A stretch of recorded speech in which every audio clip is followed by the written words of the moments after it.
The following program is the work of the broadcast students at the British Columbia Institute of Technology. BCIT magazine features news stories from around the Lower Mainland which were produced over the last week. Responsibility for the content of the show rests completely with the students and their instructors.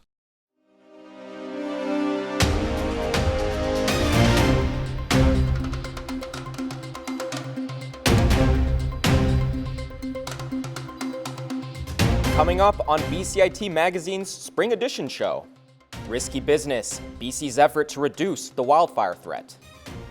Also, playing games to help prevent future challenges. And an on-campus first, a unique kind of show, makes its way to BCIT.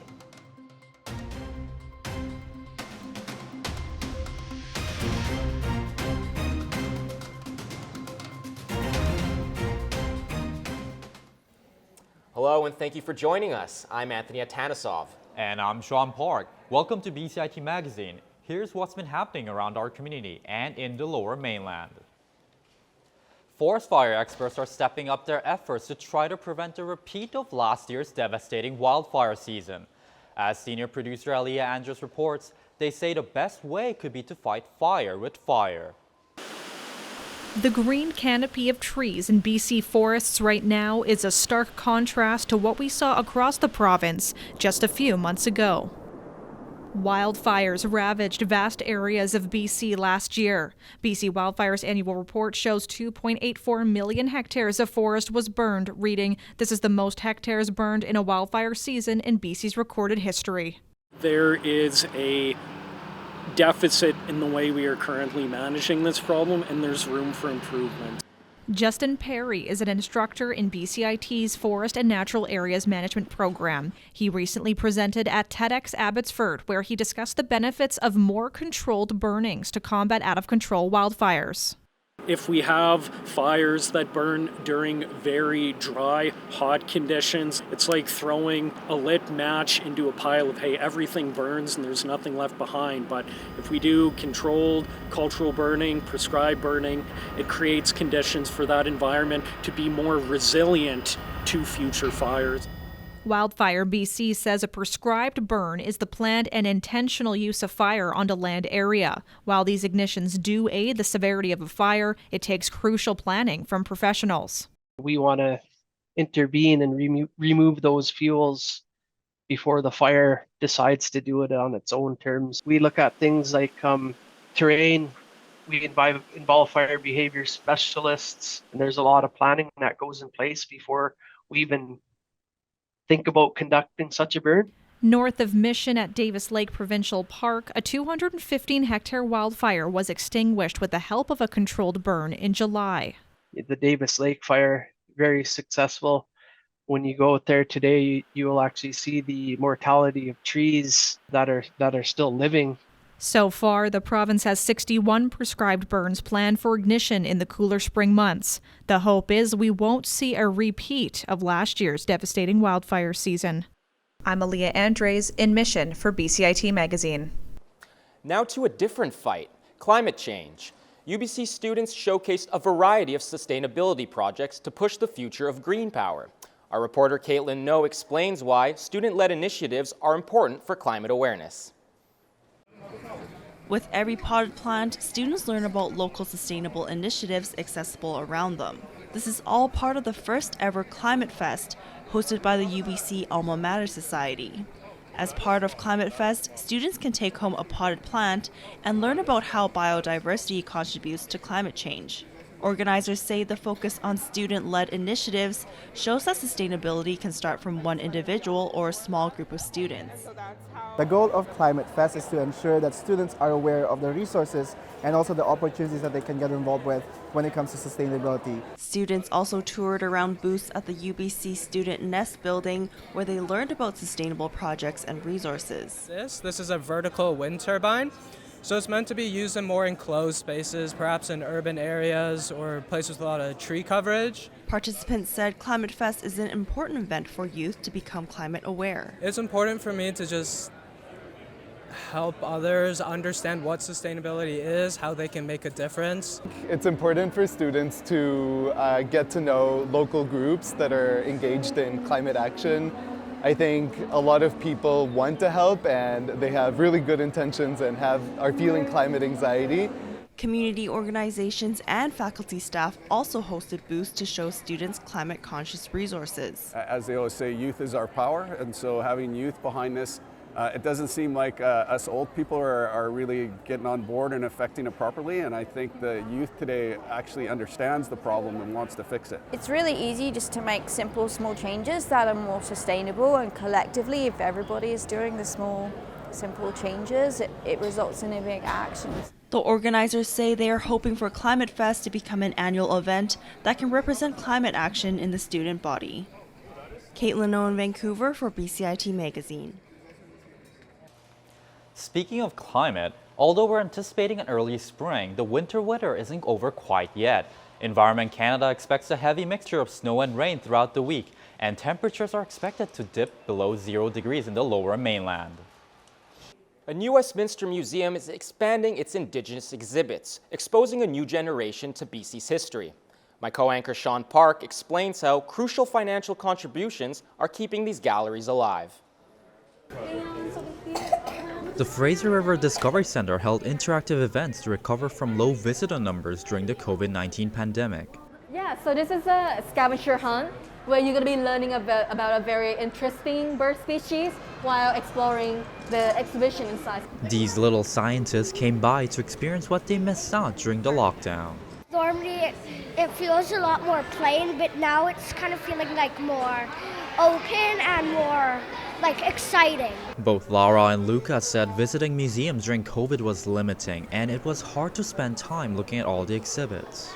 We found it was difficult because we did have to keep thinking about sanitizing our hands and keeping our distance, but it's a much more relaxed feeling now that things have lifted and we can get out again and do more activities. Karen Lee says managing the museum during the lockdown had been challenging. We're a nonprofit, so a lot of people don't understand that we don't have guaranteed funding from any government. The FRDC received $150,000 in tourism relief funds, which boosted the number of little gremlins visiting the center. We've been able to update certain exhibits in our galleries. So on their first floor, we were able to create a toddler play area, which is still under development. Lee says they built more children-friendly areas based on feedback. We are going to have a mural here. We've commissioned Deanna Marie Point, who is a Musqueam artist. So it's partly finished, and it's going to show the biodiversity of the river basin through wildlife, but also plants as well. Both visitors and the Fraser River Discovery Centre are looking forward to museums returning back to their pre-pandemic levels. Sean Park in New Westminster for BCIT Magazine. A well-known journalist who's reported from most of BC's municipalities is taking a break. Reporter Lachlan Irvin met with Justin McElroy to hear more about his career and the future of journalism. I'm here with municipal affairs reporter for CBC and an absolute legend of CBC News, Justin McElroy. Justin, thank you so much for being here. Oh, if I'm a legend, the bar is low enough. Thanks for having me. Yeah, you know what? You've set the bar very high. Like this is you're somebody who gets people very interested in things that people don't pay enough attention to, like in terms of like local politics and everything. I think two things. I think number one, when it comes to local politics, and when we started the job at CBC and thought about what it would mean, and the conversations between me and my bosses, one thing that we fully agreed upon was that like only 1 in 9 people in British Columbia live in Vancouver. And yet when you see the percentage of stories about local politics that happens, it's almost always Vancouver or Surrey or Victoria. Now you're about, I believe as we're recording this, you're about 2 weeks away from going on a year-long sabbatical from the industry. I guess my main question on that is, like, why now? Why was now the time you felt it's time to take a break? A couple of reasons. And yeah, 2 weeks from now, I will be waiting to take the train just like 500 meters away at Pacific Station, going to Toronto for the first leg, and then on to the US and 50 other countries after that. I decided to do this in 2020, in late 2020, when I was doing the dataing charts for the pandemic every day, which was another interesting chapter of my professional career. And I was doing what a lot of people were doing, which is sort of asking myself, what do I want to do when this is all over? I've never traveled anywhere in the world outside of Canada and the US my entire life. There's a program at CBC where you can take a year off if you save up money.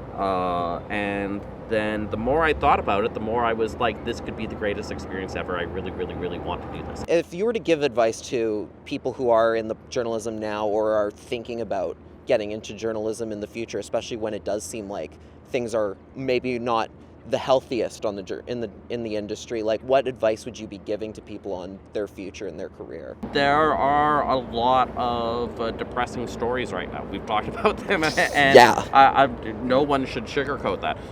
But I look at the people that are doing interesting things, and I look at the fact that the demand from the public for interesting stories and people telling the stories in interesting ways and forming the connection with the people that are doing it. You know, we're having this conversation right now just next to a bench for Jason Boxford, who exemplified that in Vancouver for sports fans for so many years, right? If you think about that, and if you put the people that you're talking to at the center of what you're trying to do, it gives me hope, it gives me optimism every day when I do a job, and it makes me not discouraged for the future. Well, Justin, thank you so much, and we wish you all the best on your adventures over the next year or so. Hey, thanks very much, Lachlan. Yeah. Coming up, how 2 students are helping to protect local birds. And a Paralympian who is influencing the next generation of wheelchair tennis athletes.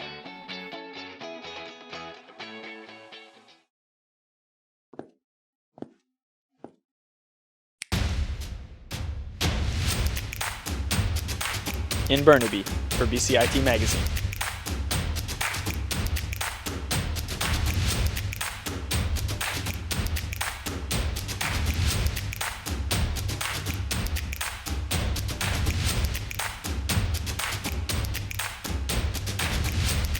What I really like about this program is that they let students go out there and just get on with their stories.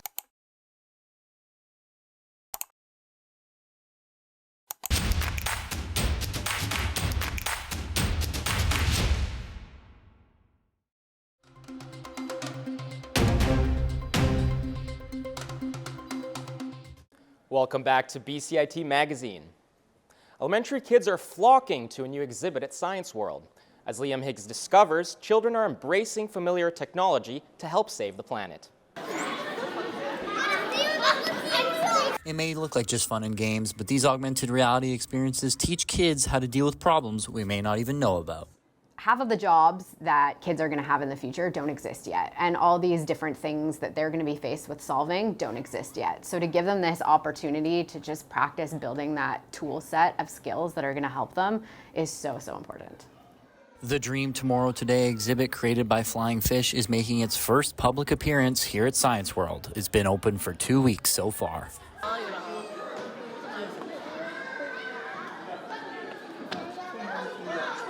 Yeah, it's been a huge hit. I think it's really fun that there's a lot of hands-on interactive experiences for kids, so they can spend hours in there just playing with everything and learning from them. The games work by using a projector and sensor to allow kids to fully interact with the environment. Instead of projecting onto, say, a white projector screen like in a classroom, here they can project right onto a surface like a desk. So what you will need is a camera sensor and a high-resolution camera.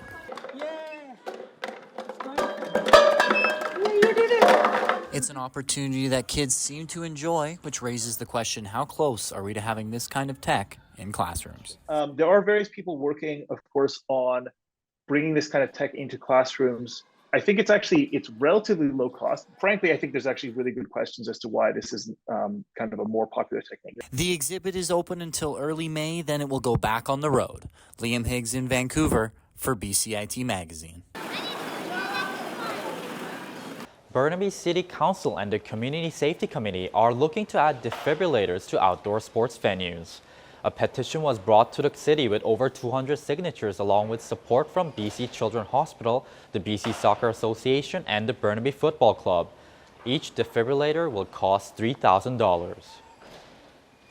One of the nominees for the 2024 Sports BC Female Coach of the Year Award is making her mark in the Lower Mainland. Our reporter Jake McGrail met the Paralympian at practice, where she's having an impact on a new wave of athletes.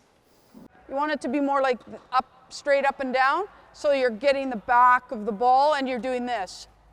Sarah Hunter coaches wheelchair tennis players of all skill levels. Whether new to the sport or already accomplished, she always wants her players to enjoy their time training. I am very relaxed compared to a lot of tennis coaches. I also like to make sure it's fun on the courts too, even with the competitive players, that they don't take themselves too seriously. That approach meshes well with players like Lachlan Sanford, a high school student from Mission who credits Hunter's coaching as a big part of his improvement. It's impacted it immensely. I don't even know if I could put it on a meter stick and measure it. I don't know where I would be without her. Sanford has cerebral palsy, and while he's a wheelchair athlete, he's not permanently in a chair. Young Canadians with disabilities participate in sports at a lower rate, and Hunter believes one reason for that is some don't know that wheelchair sports are open to them. You don't have to be an everyday wheelchair user to play the sport. There's a huge array of disabilities that would allow someone to play a wheelchair sport, and they don't realize it. Turn the other way, yeah. Sanford has played a number of wheelchair sports but found a particular passion for tennis over the last few years. He says learning from someone once ranked #2 in the world for the sport is an invaluable resource. You kind of get almost a roadmap of, okay, here's what you need to do and do it. And I think that's, again, one of her great assets as a coach is you get that roadmap when you're coached by Sarah. Hunter says the most rewarding part of coaching is seeing people find a perhaps unexpected new passion. I think the biggest thing is seeing people realize they can be a recreational tennis player or an extremely competitive tennis player and use a wheelchair. The Sport BC Athlete of the Year Awards will be presented at the Fairmont Hotel, Vancouver on March 7th. Jake McGrail in Surrey for BCIT Magazine.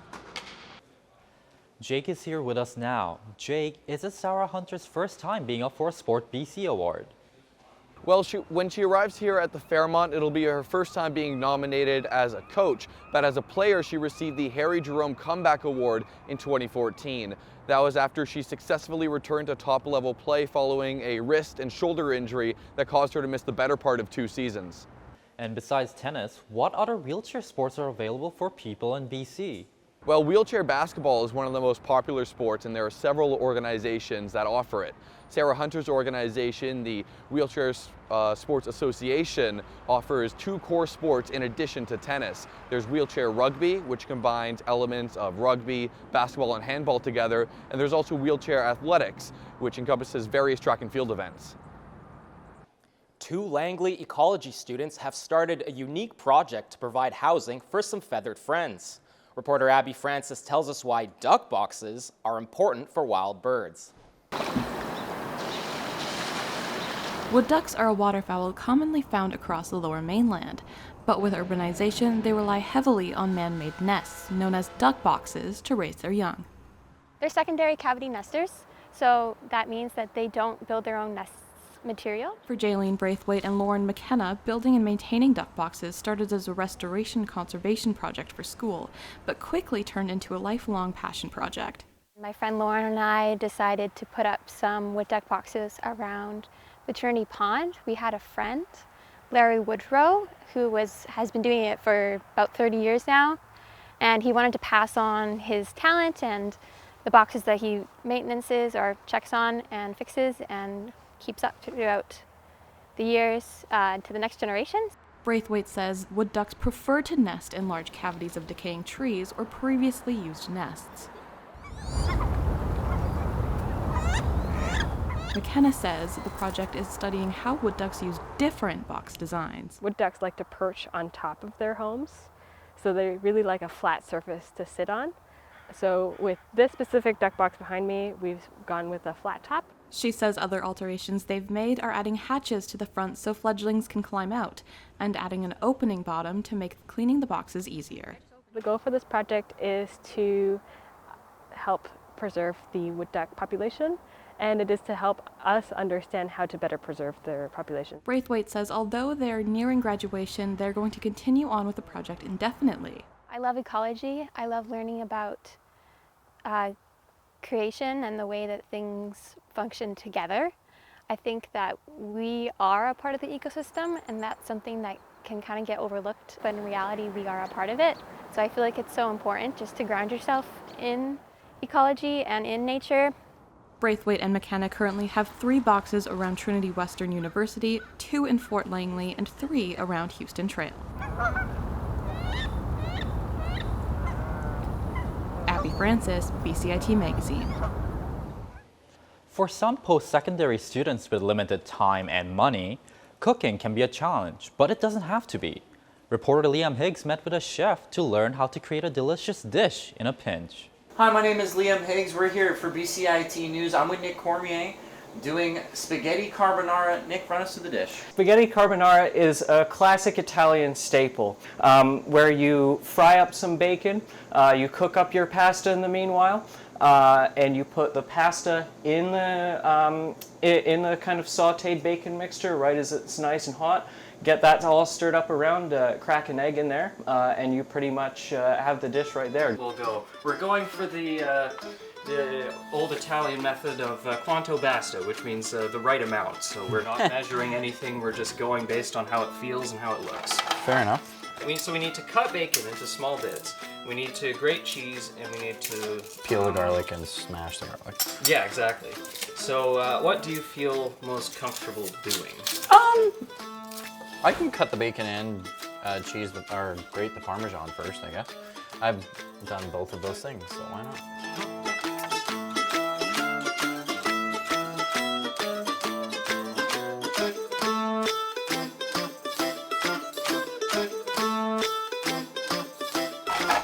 And if you ask an Italian, when we're making the carbonara, we don't use the word Parmesan, we use the word Pecorino Romano. If you want to make it extra fancy, that's the ingredient you look for in the store. But we're translating this recipe into English, so for our sakes, we're just going to say Parmesan. So what we're going to do now is smash this garlic. So we want to get this peel off nice and fast. So we'll place it on the cutting board, place it under our palm, give it a good crush, and then this peels off a lot more easily than trying to fight with it for 5 to 10 minutes. Okay. Now, once this bacon is done, would you want me to drop it right away, or do we normally wait with this dish? We want to get the bacon in the pan, and then we want to turn the pan on. So the purpose of doing that is to render the fat out of the bacon starting on a slow heat. We want that bacon to be nice and crispy by the time the pasta is done, and then we'll have the most fat to make the dish work. So what we're going to do here is put a ton of pepper into this sauce. Now, what you're traditionally supposed to do is use a mortar and pestle and grind up the peppercorns and scoop out the white pepper flakes from that, but let's be honest, we're home cooks, we're not doing that. We're just gonna put a ton of pepper on this bacon, get that nice hot flavor, really bring out the bacon and all the goodness in this yummy carbonara dish.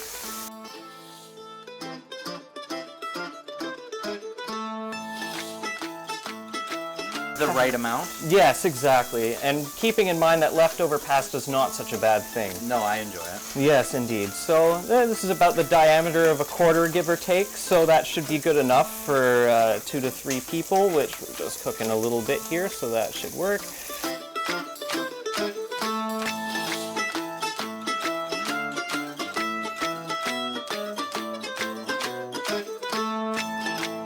Because it is not, of course, the point of the dish. So we're going to come in with the water. We want to stop the cooking process before the garlic burns. You don't want burnt garlic. Add some pasta to that. We'll move the pasta over with the tongs. This will also help cool things off. We'll add some more pasta. Yeah. And voila. Not much of a cook myself, so this is definitely something that I will add to the repertoire.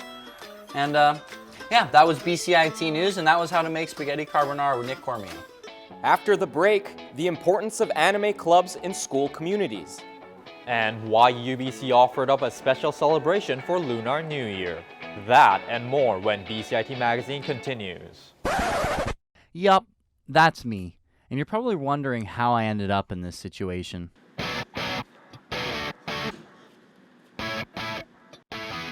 I applied to the Broadcast and Online Journalism program at BCIT, where every day I'm excited to show up and give my all. I've learned how to work with some pretty complex equipment, and I've even made some great friends along the way. I've spoken with some amazing people with some amazing stories, all broadcasted by me. Liam Higgs, and that was your 11:30 news update. If you go to BCIT, the magic can begin with you. I got to tell the news on air and live. A fog warning has been issued for the Lower Mainland. And I got to collaborate every day with an awesome team. I'm Liam Higgs with BCIT News, Burnaby. BCIT, where you find your passion.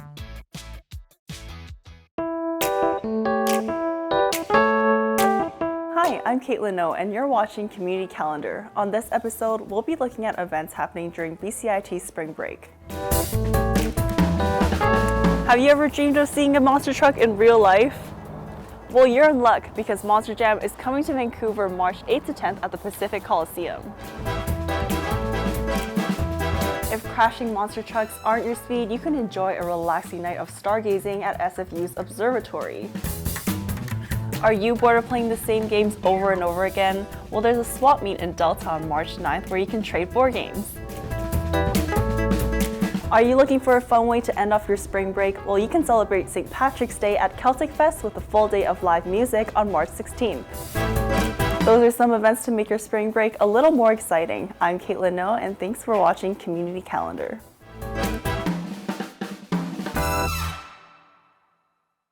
Welcome back. A fun-filled first on the campus of BCIT. Our reporter Sonia Kutenbrauer tells us how the show was nothing short of fabulous. Give it up for Alma Bitches! At the BCIT pub, a historic moment. Great for her. Oh, you guys are a lot of fun. The school's very first drag show, showcasing a handful of performances, all in the spirit of embracing diverse self-expression. Drag is a performance art and is often used to express the complexities of one's gender and sexual identity. Any they thems in the house tonight? This is your people coming up. But for drag artists like Alma, performing at BCIT means a lot more than just self-expression. So, you know, I've been a part of a lot of firsts in this province. I went and I did a show for the first time in Smithers. People, like 800 people signed a petition saying they didn't want us to come to Smithers. But when we got there, the people that came were so happy. A night full of entertainment, organizer Justin St. hopes this event will help to bring students together. It's kind of hard to find and pull out queer students. It's great because now that we're doing the show, I'm suddenly meeting all of the queer students all of a sudden. Yeah, I'm just hoping, you know, we kind of can keep doing more events like this that actually help students come out because it can be quite a conservative environment here.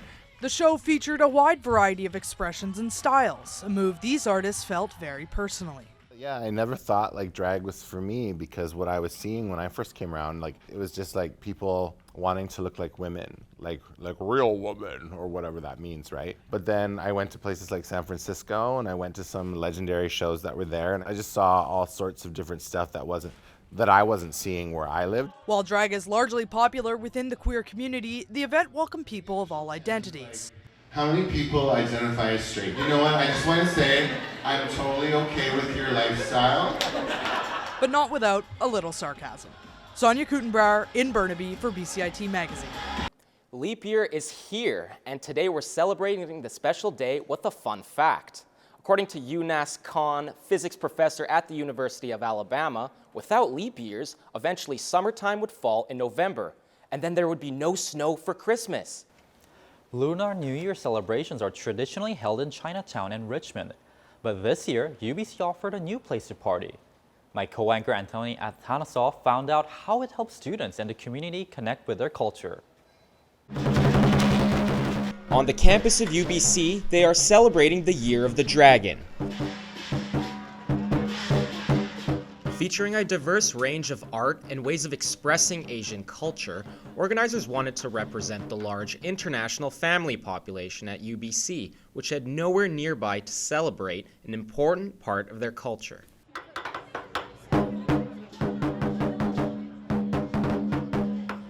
For calligraphy vendor Alice Lee, it was an opportunity to teach others about her culture through writing. Really good chance to show how Chinese culture is, and it made me feel very proud to express our beautiful art towards the Canada citizens. It feels great to have an opportunity to get our voice and get our art present. One group is hoping to connect people through style. People have the common interesting and a common culture background together, and we want to introduce our beautiful Chinese hand food together to more students. Another person is hoping that the sense from his home country will help bring people together. So what we want to do is to bring the Indian culture and the Tibet culture to here to share to everyone.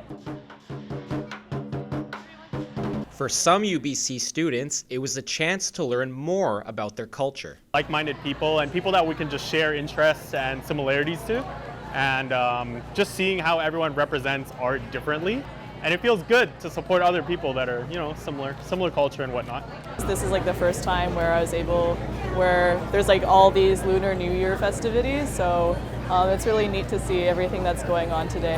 Plans for a Lunar New Year market are already in the works for next year. This is Anthony Atanesov in Vancouver for BCIT Magazine.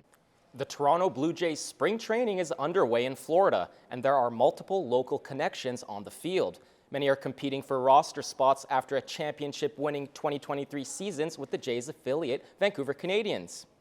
And we have reporter Joseph Augusti with us now. So, Joseph, who are some notable Vancouver alumni to watch? Yeah, so the first one is Damiano Palmigiani, a Surrey native. Palmigiani spent the 2022 season with the Canadians. He displays above-average power at first and third base. He's expected to compete for an end-of-the-roster spot during spring training. Another player is starting pitcher Ricky Tiedemann. Tiedemann is a top prospect for the Blue Jays who throws a high-velocity fastball. Tiedemann is expected to compete for rotation spots during spring training. And Joseph, when should fans expect to see the Vancouver Canadians back in action? Yeah, so all their players are currently in spring training in Dunedin, Florida with the Blue Jays. And at the end of March, the rosters will be set and finalized for opening day on April 5th against the Spokane Chiefs. Thanks, Joseph. BCIT students were front and center at a recent Fan Expo event in Vancouver. Reporter Jerison Rachon spoke with some of the voices behind the cartoons. We all gathered together, so it's so fun. Yeah. In the community zone at this year's Fan Expo Vancouver, the BCIT Anime Club and anime clubs from SFU and Capilano University had booths promoting a place to hang out and discuss anime. But the vibe is more like it gives you the feeling of being belonged somewhere. So I really do love the vibe in here. The club would do activities throughout the year, both on campus and outside. So basically, it's a very social club. Mostly we get together through Discord and we talk about shows and whatnot. We also have weekly screenings, so if you want to watch anime with other people in like a Discord server, join our club. Fans filled the halls of the Vancouver Convention Center on Family Day weekend, where everything pop culture can be seen everywhere, from upcoming projects to Ghostbusters and even Star Wars. On day 3, it was Anna Monday. Cosplayers can be seen dressed up as their favorite characters, a scavenger hunt where famous characters are spread out around the expo, and an anime quiz. Titus He just joined the club a month ago, and he's fully engaged in the anime conversation. If all of us get together, we might actually make a difference in terms of just opinions and feedback. Anime fans are not just here at Fan Expo Vancouver to celebrate and discuss anime, they're also here to see the voice actors that play their favorite characters. Mr. Organ. But I'm also kind of still new to the convention game. I just got started last year, so I'm still a bit of a convention baby. So please be gentle. Anime clubs contribute to the success of these shows and also provide a safe space for other anime fans to interact. And also you can share your thoughts and stuff openly, and it's an open space for everyone. More schools and communities could open anime clubs to have a more shared appreciation for the genre. I'm Jerison Rochon in Vancouver for BCIT Magazine. If you have any questions regarding the show, you can contact us at bcitnews.com. That's all for this episode of BCIT Magazine. I'm Anthony Atanesov. And I'm Sean Park. Thanks for joining us. We'll see you next time.